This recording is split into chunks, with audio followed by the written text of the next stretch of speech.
Worst thing about rock bottom wasn't losing everything. It was realizing that nobody believed in me anymore.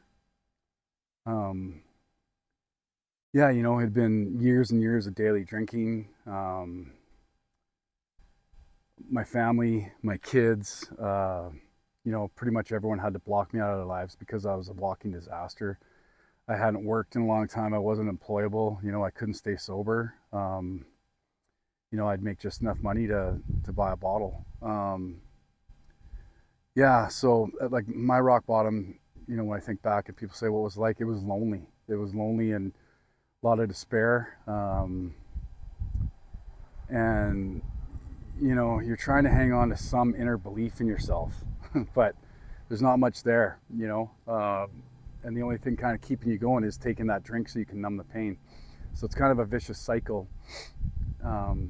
Yeah, but I had one good friend that still kind of believed in me, and she took me camping, and I literally sat in front of a fire night and day for about 4 days, and I just started talking to God. I knew that I had to quit drinking or I would die.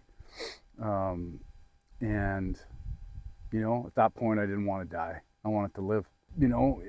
Within those conversations, I surrendered and asked him to kind of just take over the plan for Jamie Calan because, I wasn't doing a very good job running my life. So yeah, so I was able to quit, and, I started stacking days, and, a couple days became a month, and 3 months, 6 months, but those are hard days simply because it's like, you're starting to feel better physically, a little bit better emotionally, mentally. It takes, it took me a good 6 months to get out of the fog, from being that daily drinker. And, just because you're sober doesn't mean that, everybody welcomes you back into their life. Employers aren't just like, oh, okay, you're sober now. I'd burnt so many bridges and, wrecked so many relationships through drinking that, it was literally like starting over, and the people, even though I knew they still loved me, they didn't trust me.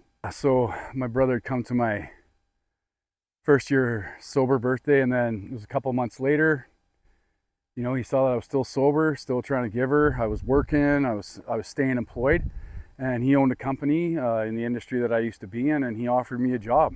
And yeah, it was a big change for me because I was finally back into doing what I did. When I surrendered to God, things started changing on the inside, in my head, in my heart. And yeah, I started opening up to things again, and songs started coming to me like in waves. I couldn't keep up with them. What does my music represent? What do I represent? I just, I was a dead beat, and it changed for me. I surrendered, and I found a higher power that gave me power. And so to me, it doesn't matter how low you are. If you surrender, you've got a chance to make a change. So there is hope out there. If I can do it, anyone can do it. And I was a sad case, but I'm not anymore.